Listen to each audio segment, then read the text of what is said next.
My name is Sherry Wolf.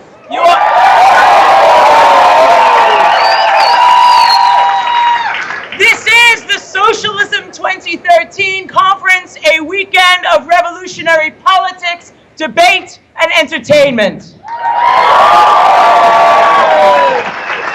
Tonight we have a special event. We have Glenn Greenwald, who has been a guest of ours these last few years at Socialism, physically here. He's a smidge busy these days and unable to physically be here in Chicago, but we have the almost next best thing. He is going to Skype in and speak to us here. We are thrilled that he is going to give us some time. Tonight's event, as people here may know, is being live streamed so that others can watch what we think is of monumental importance. And I think it's absolutely fitting that to introduce Glenn Greenwald, we have perhaps one of the only other truly investigative reporters in this country, Jeremy Scahill.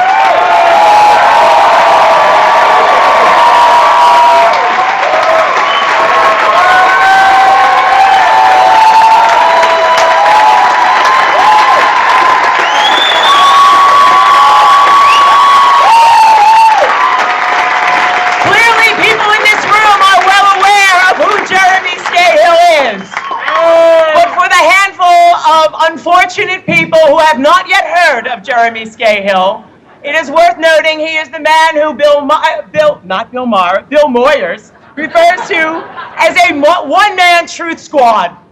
A few years ago, with the publication of Blackwater, the exposure of a mercenary army, unaccountable, unelected, unknown by this government, he made a name for himself that finally broke into the mainstream. And if you have not yet had the opportunity to either read the book or see this fabulous award-winning film, Dirty Wars, get out there and see it. Get out there and see this film. I feel fortunate to have been at opening night in New York, which was effectively the Academy Awards for the left, in which Amy Goodman, Laura Flanders, and Oliver Stone, along with Jeremy Scahill, got up there and exposed to the world the crimes of the U.S. government. I give to you tonight, Jeremy Scahill. Yeah.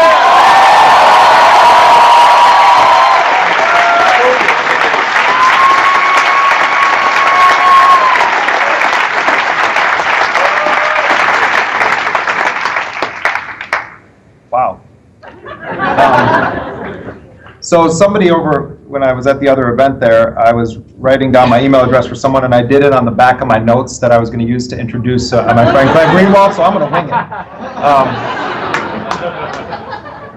it. First of all, it's really an honor to be here, even though Glenn is being beamed in via NSA technology, meaning the internet, which apparently belongs to the NSA now. I'm just going to say out at the front, I remember the first sentence that I wrote when I was pulling together notes on Glenn Greenwald, and it's that Glenn Greenwald has become the conscience of America. And I say that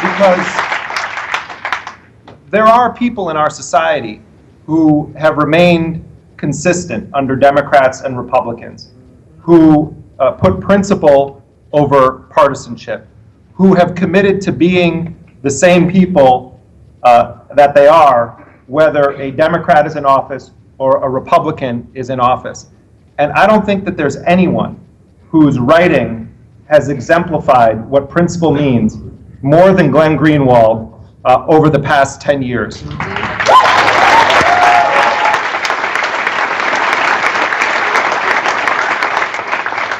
We are living in a moment when real journalism is under attack. We are living in a moment where the constitutional law professor, Nobel Peace Prize winning Democratic president is in charge of an apparatus that is engaged in the criminalization of real journalism, attacks against whistleblowers, covert drone strikes around the world, escalated night raids in Afghanistan and elsewhere, and a president who is attempting to put a stamp of legitimacy on it and to argue that not only is it legal, but that it's the right thing to do. And all of us have a moral obligation to stand in opposition to those declarations and those policies, whether it's a Democrat in office or a Republican in office.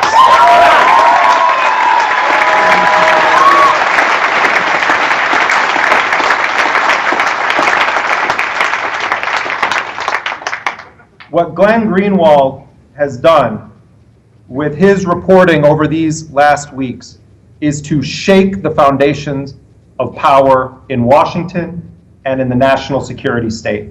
He has shaken them to their core.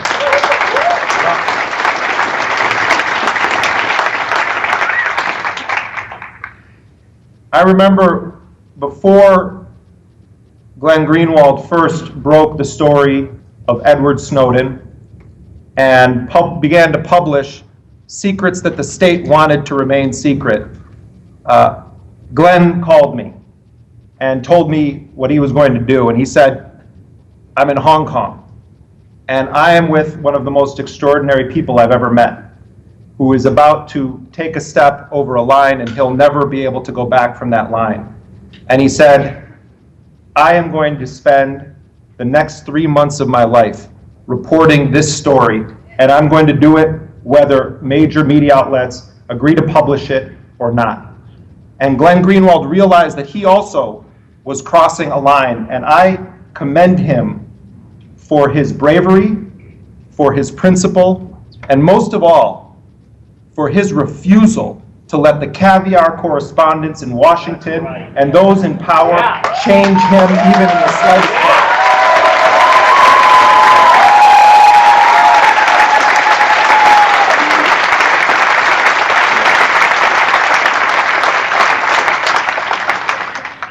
They're trying to smear Glenn Greenwald right now. This is what they do when someone stands up and tells the truth. You think it's a coincidence that the New York Times, the New York Daily News, BuzzFeed, and all of these other outlets all emailed Glenn on the same day asking him to respond to the same allegations about bullshit from 10 years ago? If what they dug up on Glenn Greenwald, if that's all they got on him, they got nothing. They got nothing on him.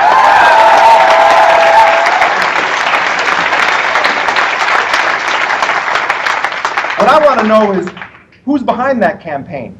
What forces are giving this so-called opposition research to these so-called journalists? You know what I said when I saw that, and I don't believe that anybody should be going after the personal lives of people, particularly whistleblowers and others, and turning this into their little tabloid attempt at making it into a Kardashian Kanye story, and trying to say that some debt that Glenn Greenwald had a decade ago has anything to do with the fact that his reporting is shaking the national security state. That's why they're going after him in this way. But let me go on the record as saying this. I think anyone calling themselves a journalist that takes this kind of action against another journalist, they should have their entire lives scrutinized by the public. And people should go after that.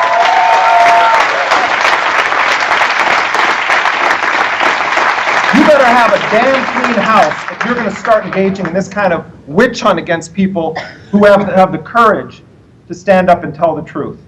So in a moment when we have a war on journalists at home, a war on journalists abroad, when whistleblowers are being prosecuted in record numbers under the Espionage Act by Mr. Nobel Peace Prize winning Democratic constitutional lawyer president, there's a line that has to be drawn in the sand. That's right. And all of us, whether we're journalists, or we're lawyers, or we're students, or we're teachers, have to decide which side of that line we stand on. Either we stand with the whistleblowers, and we stand with the journalists who are willing to put their own lives on the line, their own reputations on the line, subject their families and loved ones to this conspiracy between the government and their lapdog stenographers posing as journalists who want to come after them. You have to decide which side of the line you're on. And I want to say very, very clearly, particularly to the dingbat factory that's constantly attacking Glenn Greenwald, I stand with Glenn Greenwald. Let's welcome Glenn Greenwald.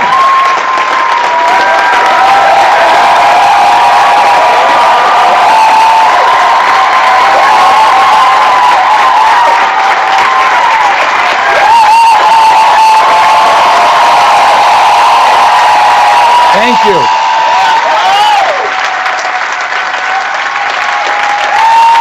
Thanks very much. Thanks so much.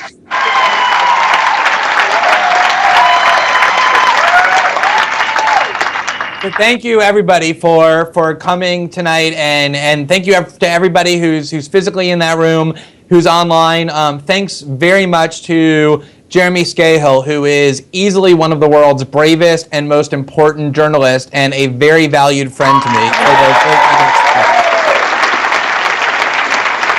And thanks as well to the organizers of this conference for not only inviting me to speak for the third straight year, but allowing me to speak when I said that I wasn't going to be able to actually physically come to the United States from the comfort of my little Skype prison. Which, now that I think about it, is actually definitely preferable to an actual prison, so I probably shouldn't complain. You know, it's interesting. I was talking to the organizers yesterday about the logistics of how this was going to work, and they had suggested that I speak sitting behind a desk in a chair, similar to what I'm doing now. And I tried that out a couple of hours ago, and it was very strange. I actually felt like I was like Vladimir Putin or Ronald Reagan or something, addressing the nation, announcing why I had just ordered an airstrike on another country. But the alternative was to sort of stand up at this makeshift podium, which I knew was going to prompt all kinds of reactions like, he's in this room by himself. Why is he standing up and talking? That makes no sense. So this was the least weird of all the alternatives, so I hope you can bear with me through some of the weirdness. I would be remiss before I began if I didn't acknowledge an extremely prestigious award that we at The Guardian received yesterday for the journalism that we've been doing in publishing the NSA stories. A lot of journalists and editors and the like have debates about what the most prestigious journalism award is. Is it a Polk Award or a Peabody or a Pulitzer? And those are definitely all prestigious awards, but I actually think the one that we got yesterday is a significant level above them all, and I'm very humbled and honored to have received this award. The U.S. Army announced yesterday that it was blocking access at all Army facilities across the world to the Guardian website in response to our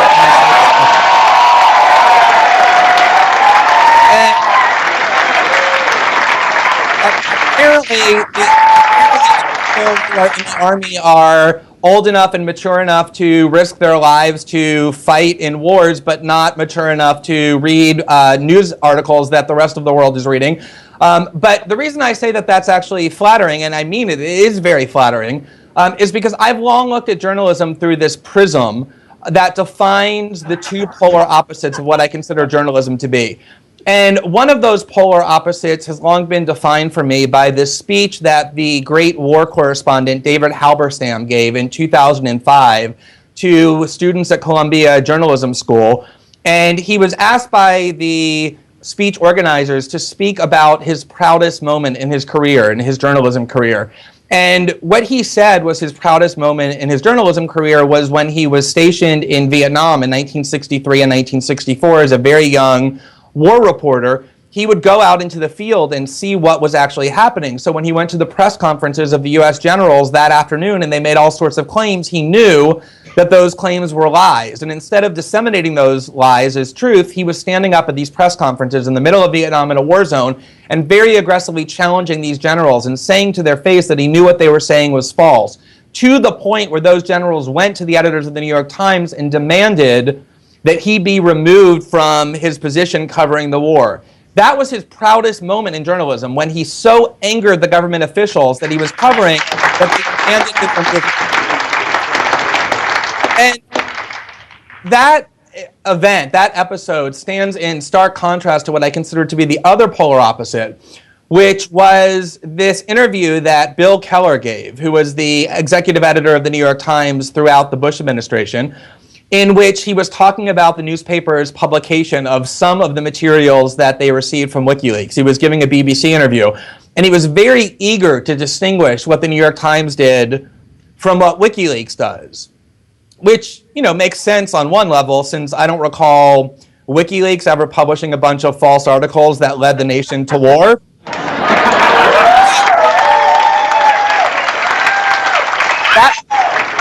that wasn't actually the difference that Bill Keller was referring to. Bill Keller was trying to say that the New York Times is radically different than what WikiLeaks does, because unlike WikiLeaks, which simply publishes whatever it wants, the New York Times under Bill Keller went to the Obama administration ahead of time and said, these are the things that we think we ought to publish. Do you think we should? And if the U.S. government said, you shouldn't publish this, and you shouldn't publish that, and you shouldn't publish this other thing, because to do so will endanger national security, Bill Keller proudly said the New York Times didn't publish it. And he was beaming like a third grader who had just gotten a gold star from his teacher when he said in this BBC interview, the Obama administration has continuously said that we have been very responsible in how we've published.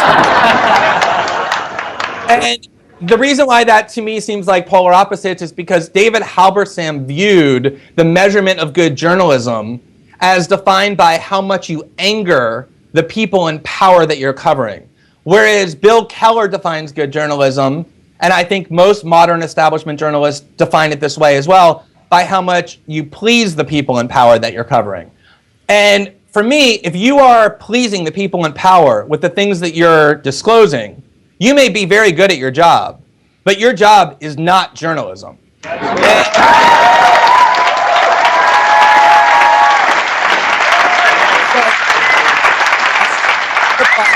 Of printing out this article that talked about what the Army did, and I'm going to have it laminated and framed and hung very prominently on my office wall, very proudly. The last thing I want to say before I begin with the substance is I just want to take a moment to acknowledge the brave, patriotic men and women of the National Security Agency, because they spend a great deal of time watching over me, making sure that I'm okay. And I do really appreciate it. You know, they're a little shy. They don't like to be seen. If you turn the lights on and shine the lights at them, they sort of scamper quickly under the kitchen cabinets. They sort of prefer the dark. You may not see them, but I think I speak for all of us when I say that I feel them here in my heart.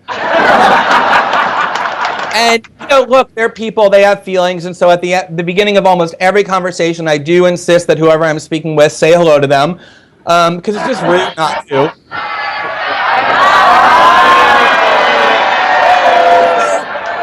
Even though I'm quite certain that this is not the first socialism conference that they've attended.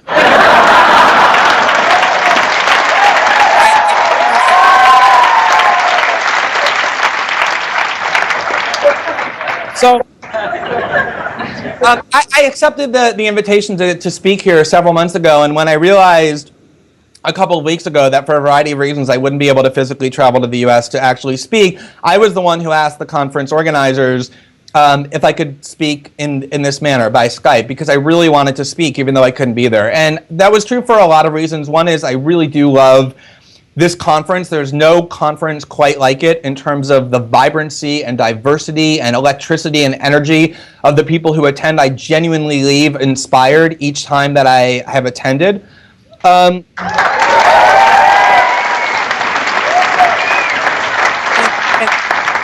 There's another reason, which is these last 4 weeks have probably been the most intense and exhausting but invigorating 4 weeks of my life, but I haven't really had a moment to stop and reflect on the ramifications of what has happened. And I knew that speaking about it for the first time, which is what I'm doing tonight, would sort of compel me to do that, and I wanted that. But the real reason I was eager to speak at this conference is because, unlike a lot of conferences that I attend and events, political events I speak at, this conference is really focused not only on identifying political grievances, which is an extremely important thing to do, but also thinking about how to construct activism designed to find solutions to those grievances, which is crucial. The reason I say that is because at every single speech that I give practically about any political issues, one of the first questions in the Q&A session is always, well, what is it that we can do about these things? And that question is one that's asked at this conference, but it's more than just a question. I think it's really the predominant theme. It's this idea that there's really no point in talking about political problems and systemic injustices if you're not simultaneously grappling with the question of what is it that I as an individual can do about it. And I just want to spend a little bit of time describing to you what has happened to me over the last 4 weeks from a somewhat personal perspective. Because it probably has been the most eye-opening experience for me with regard to this question, this what can I do about these things question. And so I just want to share with you what happened that kind of led me into this story. It was many months ago that I was first contacted by Edward Snowden. He contacted me by email. He was anonymous. I had no idea who he was. He didn't say much. He simply said he had what he thought would be some documents that I'd be interested in looking at, which turned out to be the world's largest understatement of the decade. But he didn't tell me much about himself, and several months went by because we talked about creating an encryption system and other things, and it wasn't really until he was in Hong Kong with the documents that we really began to have substantive conversations about who he was and what he was doing and what kind of documents he had. And I spent many hours with him talking online when he was in Hong Kong, but I didn't know his name. I didn't know anything biographical about him, his age, where even he worked. And he was trying to get me to come to Hong Kong to speak with him. And before I would do that, fly all the way across the world, I wanted some assurance that it was really worthwhile, that there was something, that it was substance behind what he was saying. And so he sent me a little appetizer, sort of like if you have a dog, you kind of put the biscuit in front of the dog's nose to get it to where you want to go. That's what he was doing to lure me to Hong Kong.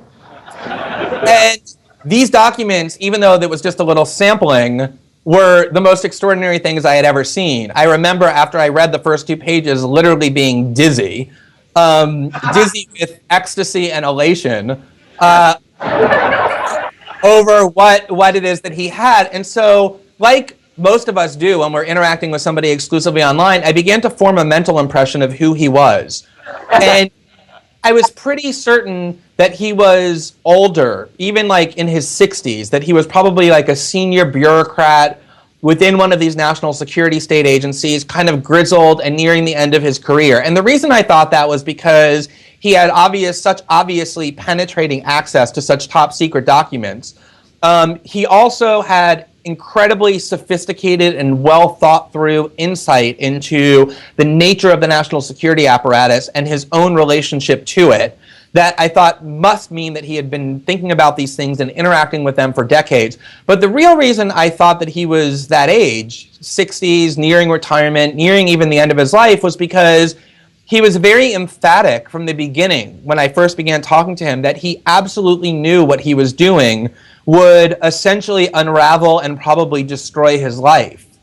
That the chances that he would end up in prison for the rest of his life, if not worse, were very high, probably close to inevitable. Or that at the very least he would be on the run from the world's most powerful state for the rest of his life. And I didn't really consciously think about it, but I think I tacitly assumed that anybody who was willing to make a sacrifice in their life that extreme was probably somebody who had just endured so much and was near the end of their life anyway, that they had worked up the bravery to do that. And when I got to Hong Kong and I met him for the first time, I was more disoriented and just completely confused than I think I had ever been in my life.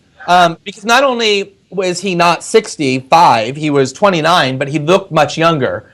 And so when we went back to his hotel room and began questioning him, when it was Laura Poitras, the filmmaker, and I, who went back to his hotel room, what I really wanted to understand more than anything else was what it is that led him to make this extraordinary choice. In part because I didn't want to be part of an event that would destroy somebody's life if they weren't completely open-eyed and rational about the decision that they were making, but also in part because I really wanted to understand, just for my own sense of curiosity, what would lead somebody with their entire life in front of them, who had a perfectly desirable life, living with his longtime girlfriend in Hawaii with career stability, a reasonably well-paying job. What would lead somebody like that to throw all of that away and become an instant fugitive and probably spend the rest of their life in a cage? And the more I spoke with him about it, the more I understood. And the more I understood, the more overwhelmed I became, and the more of a formative experience it had for me and will have for the rest of my life. Because what he told me over and over in different ways, and it was so pure and passionate that I never doubted its authenticity for even a moment, was that there's more to life than material comfort or career stability or trying to simply prolong your life as long as possible. What he continuously told me was that he judged his life not by the things that he thought about himself, but by the actions that he took in pursuit of those beliefs. And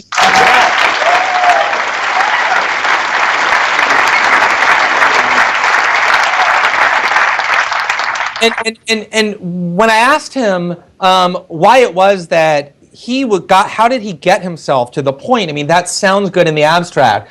To get himself to the point where he was willing to take the risk that he knew he was taking. He told me that he, for a long time, had been looking for a leader, somebody who would come and fix these problems. And then one day he realized that there's no point in waiting for a leader, that leadership is about going first and setting an example for others. And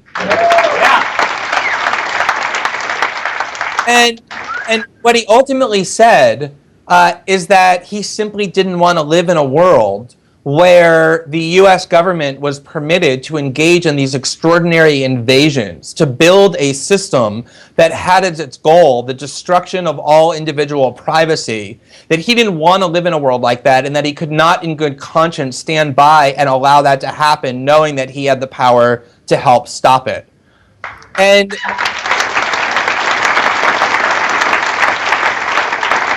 but the thing that was most striking to me about all of this is that I was with him for 11 straight days. I was with him when he was unknown because we hadn't yet divulged what his identity was, and I watched him watch the debates unfold on CNN and NBC and MSNBC and every other channel around the world that he had really hoped to provoke with the actions that he had taken.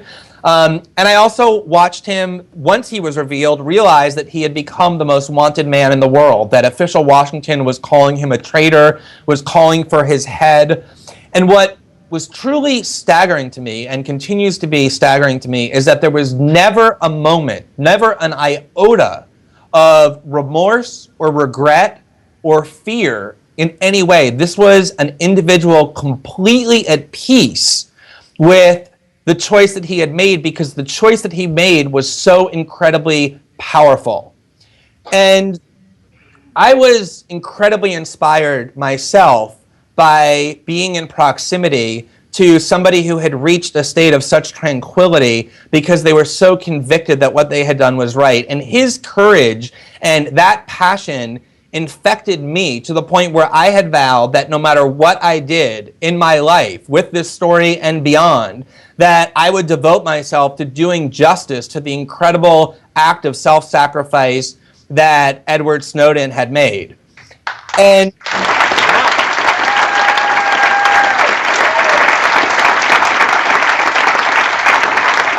that energy I watched then infect everybody who I work with at The Guardian, which is a very large media organization. And I'm the last person that would ever praise any media organization, even one that I work for, probably especially one that I work for.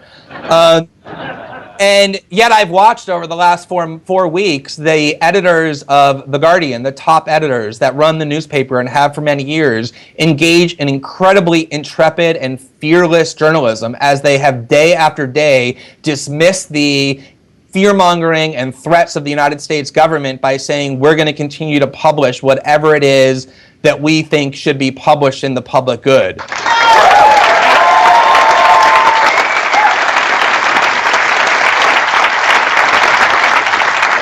And if you talk to Edward Snowden and you ask him, as I did, what is it that inspired him, he talks about other individuals who engaged in similarly courageous behavior, like Bradley Manning.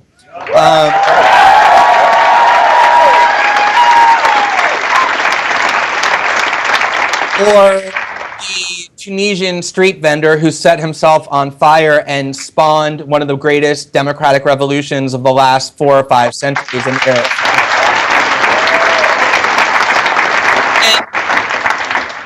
What I actually started to realize about all of this is 2 things. Number 1, courage is contagious.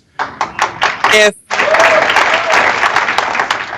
you take a courageous step as an individual, you will literally change the world because you will affect all sorts of people in your immediate vicinity who will then affect others, who will then affect others. You should never doubt your ability to change the world. And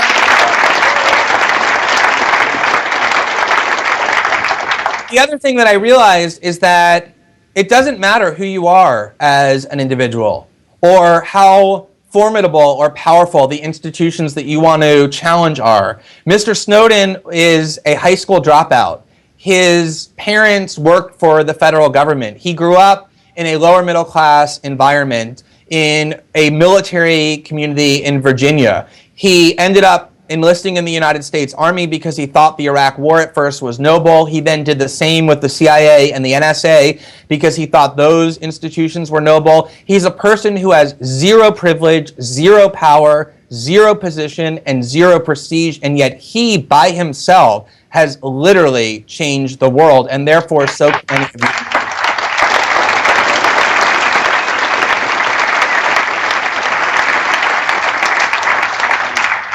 And one of the things that I realized early on was that not only he, but any of us who were involved in reporting these stories were going to be attacked and demonized in the way that Jeremy was just referencing.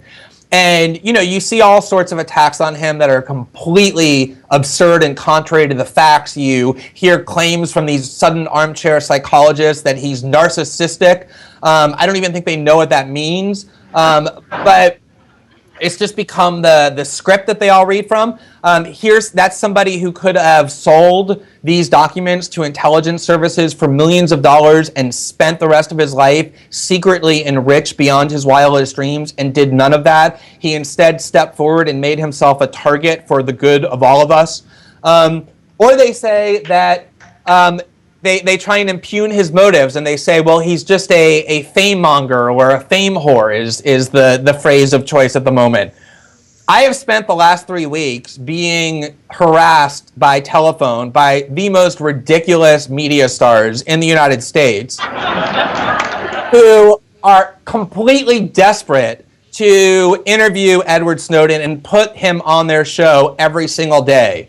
He could have been one of the most famous people in the world by now. He is far more a recluse than a fame whore. He has refused every single one of those interviews because his real motive in doing what he did is exactly what he said, which is not to make himself famous, but to make the people of the United States and the world aware of what is being done to them by the United States government in secret.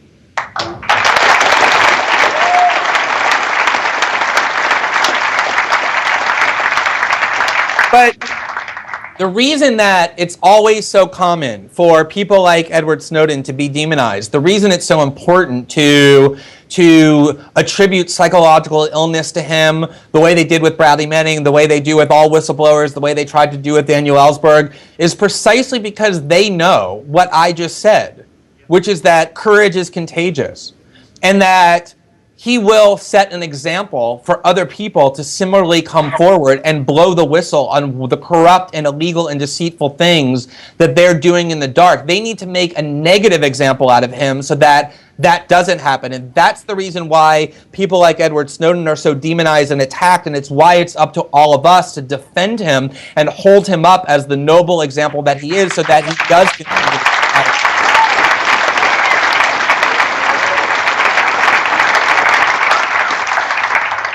So So that was the eye-opening effect that all of this has had on me personally, and I'm sure I haven't even thought through all the implications, and I'll continue to do so as the months go by. But I do know for certain that this experience will form me and shape me and millions of other people around the world in all sorts of ways.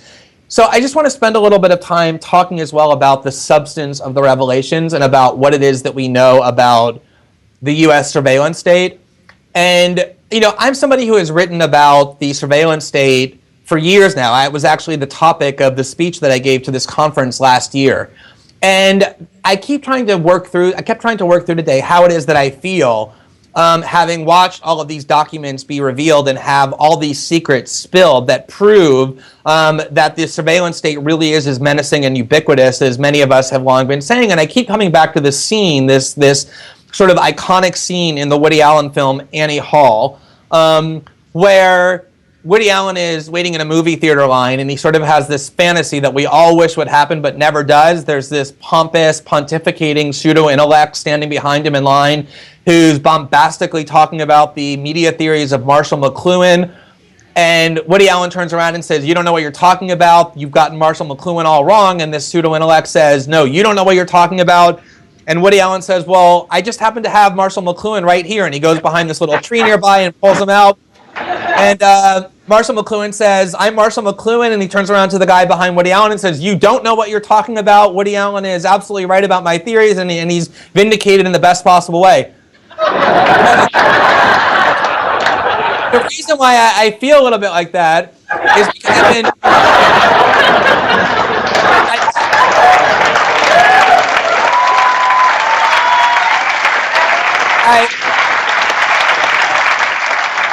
I've been engaged in so many debates over the last several years. I've written endlessly about the fact that the goal of the U.S. surveillance state, the National Security Agency, and the entire national security apparatus on which it's based is to make sure that there is no such thing as individual human privacy, not just in the United States, but in the world. And I have repeatedly been told that this is absurd hyperbole, that this is conspiratorial thinking, that the NSA is constrained by all these wonderful legal frameworks. And I feel a little bit like being able to say, well, you know what? I just happen to have a huge stack of top secret NSA documents right here.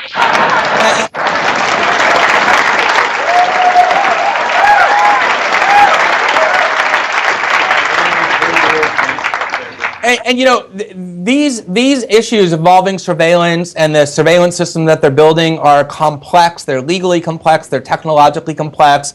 It is difficult to simplify them in a way that is digestible for the news cycle. So I just want to spend a little bit of time talking about not just the stories, but just some of the facts that have been revealed already by us. And it's a small fraction of what is coming.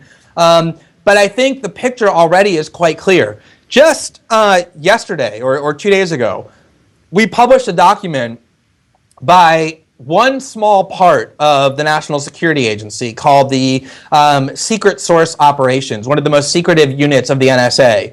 And there was an internal document in this SSO unit dated December 12th, 2012, so the end of last year.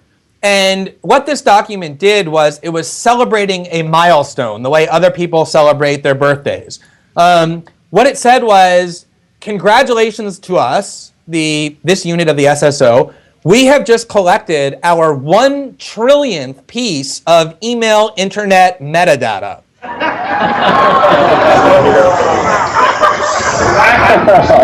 That's 1 trillion with a T. And what that means is that every single day they are collecting hundreds of millions of our email records and the email records of people around the world to find out who is emailing us, to whom we are sending emails, what our IP address is when we open the emails and read them, which means what our physical location is, and then being able to piece together what our network is, who our associations are, what our life patterns are, what it is that we do on the internet, what our interests are, what animates us, a whole variety of information that they are sucking up and vacuuming, not about individuals who they think are guilty of terrorism, but about human beings indiscriminately. Another document that I probably shouldn't, but since it's not published, but I'm going to anyway, will share with you.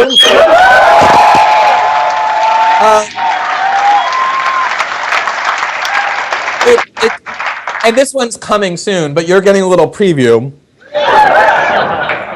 It talks about how a brand new technology enables the National Security Agency to redirect into its own repositories 1 billion cell phone calls every single day. 1 billion cell phone calls every single day.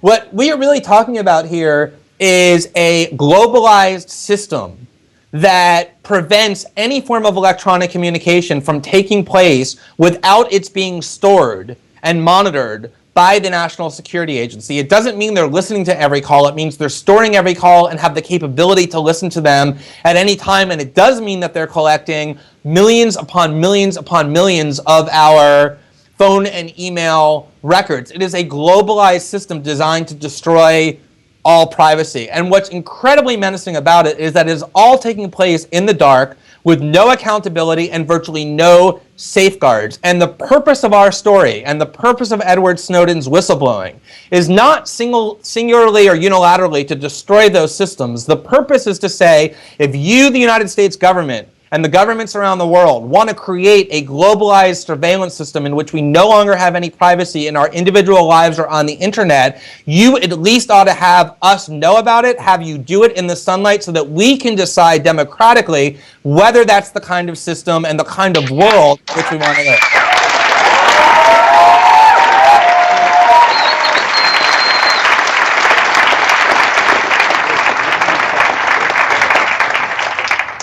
So the last point I want to make is that I think that one of the things that I know I set out to do, and I think that Mr. Snowden set out to do, and that I know the people at The Guardian set out to do, was not simply to publish some stories about the NSA.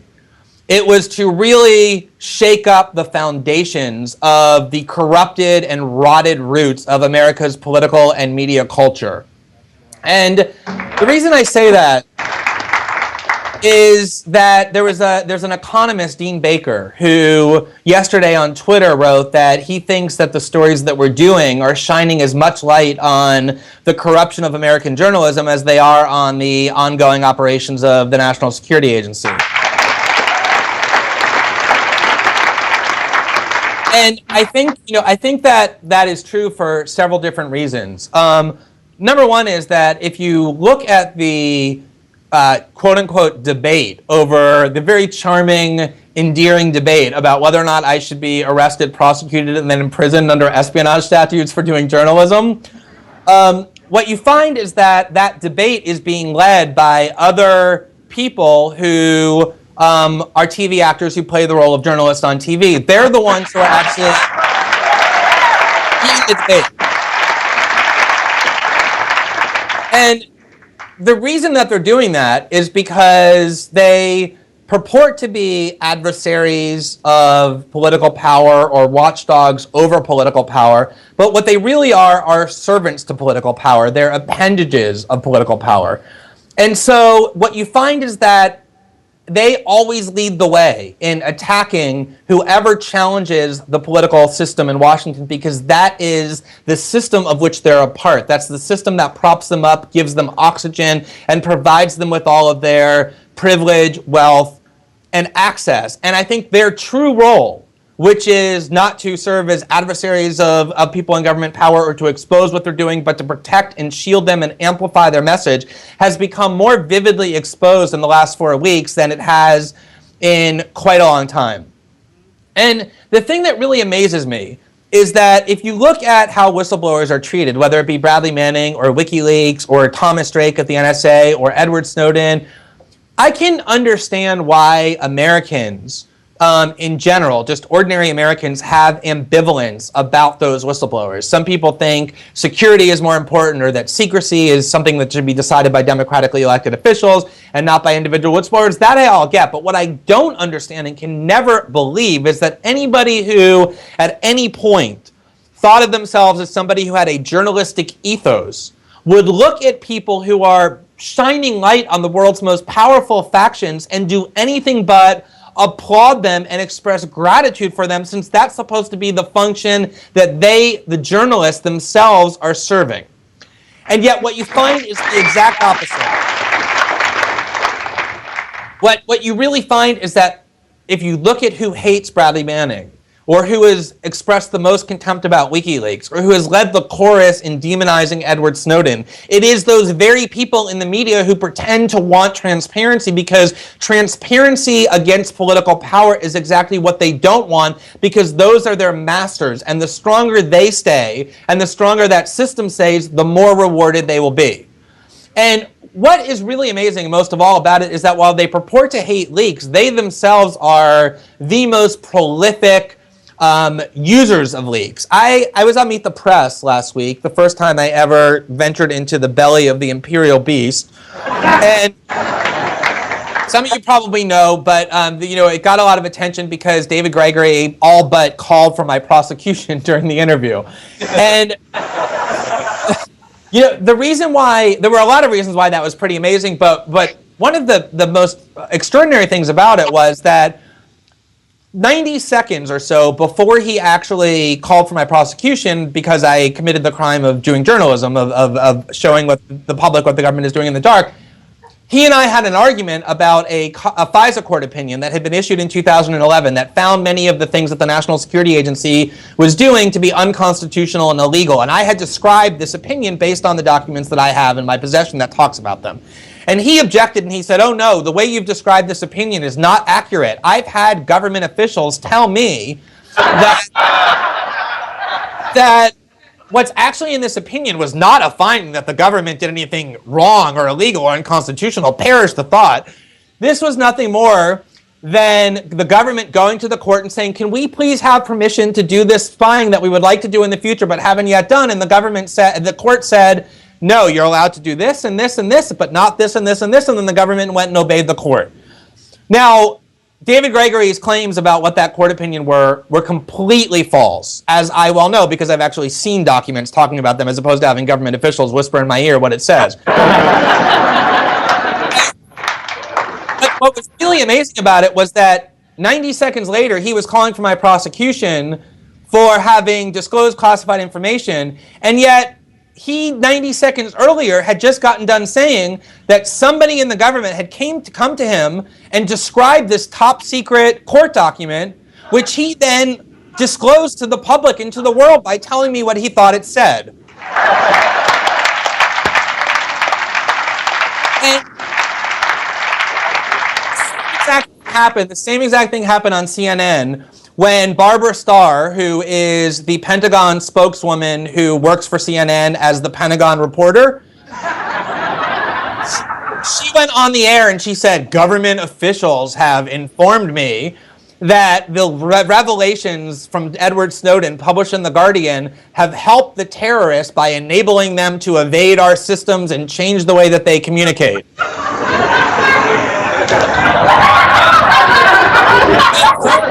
It's hilarious. Because apparently there are terrorists in the world who haven't heard and don't know that the US government is trying to eavesdrop on their telephone calls and read their emails. These same terrorists are going to be sophisticated enough to detonate very powerful bombs on US soil. But leave that aside. What Barbara Starr did was she had people in government come and leak classified information to her, which she then went on the air and spilled to the world, things that the intelligence agencies supposedly learned that terrorists were doing, and yet nobody called for Barbara Starr's prosecution or dug into her past, and nobody did that to David Gregory, including David Gregory, because what they do is, in their minds, the only kinds of leaks that are bad are leaks that the government doesn't want disclosed to the public. The only crime that you commit is when you do reporting that the government doesn't want you to do, when you expose things to your readers and to your viewers that embarrass political officials. The only thing that is journalism to them is when they carry forth the message that has been implanted in their brains by the political officials whom they serve. And I think this behavior highlights the true purpose of establishment journalism more powerfully than anything I or anybody else have ever written.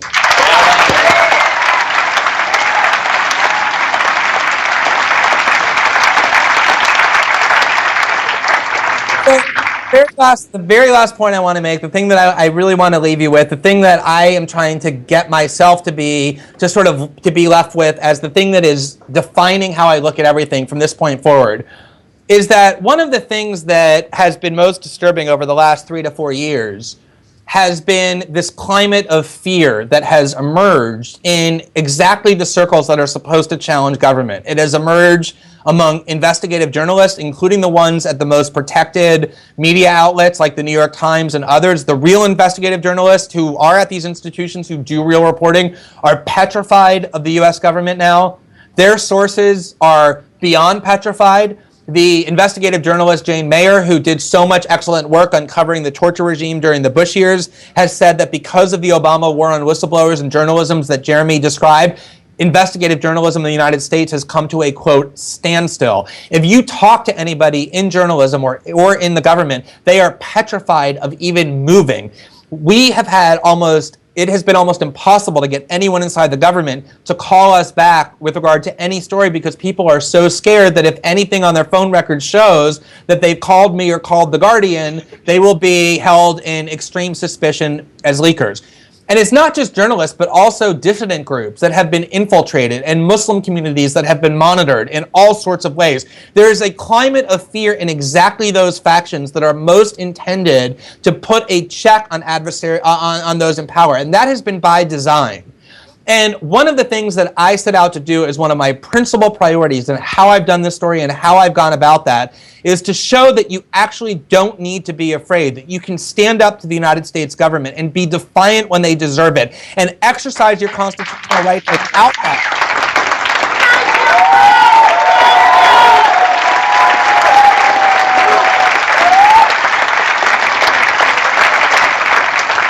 And so that is the message that I hope more than anything is conveyed on a visceral level. The revelations about the NSA are important. The things that we learn about journalism is important. But ultimately, the thing that matters most is that the rights that we know we have as human beings are rights that we ought to exercise and that nobody can take away from us. And the only way those rights can ever be taken away is if we give in to the fear that is being deliberately imposed. And so that, I hope, is the message of Edward Snowden and of the reporting that we're doing, which is you not only shouldn't be afraid, but do not be afraid.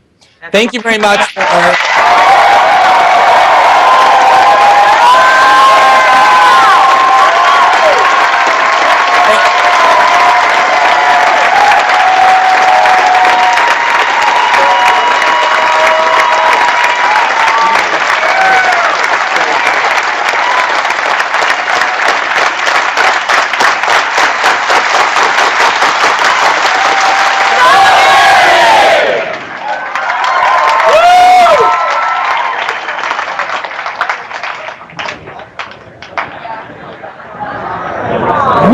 Socialism 2013 would first and foremost love to thank Glenn Greenwald for joining us. We would like to thank, of course, our comrade and friend Jeremy Scahill. And we would absolutely love to thank Lannan Foundation for making the live streaming of this event possible tonight. As soon as we humanly can, this is going to go up on wearemany.org. Your first act of solidarity with Ed Snowden, Glenn Greenwald, Jeremy Scahill, and your act of defiance against the NSA will be to tweet, to Facebook, to text, to do whatever the hell RSS feed is. Do that with the wearemany.org video of this. We want to crash those NSA servers.